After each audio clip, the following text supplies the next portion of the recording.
Je 19:30. Začínají televizní noviny s Veronikou Petruchovou a Martinem Čermákem. Hezký večer, i dnes jsme pro vás přechystali kompletní zpravodajský servis. Vítejte.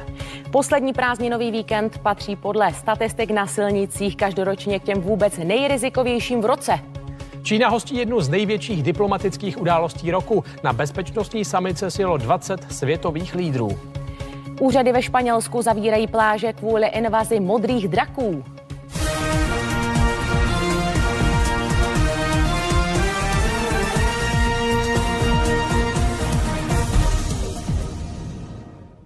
Právě probíhající poslední prázdninový víkend patří podle statistik na silnicích každoročně k těm vůbec nejrizikovějším v roce. Řada lidí se vrací z dovolených a především hlavní tahy bývají plné. I proto policisté naplánovali speciální celorepublikovou kontrolní akci, aby dohlédli na bezpečnější provoz. I tak se leckde problémům řidiči nevyhnuli.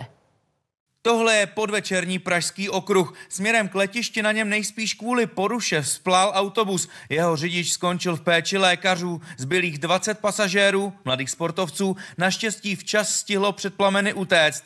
Poslední prázdninový víkend je každoročně strašákem. A to jsou v terénu po celé republice stovky policistů.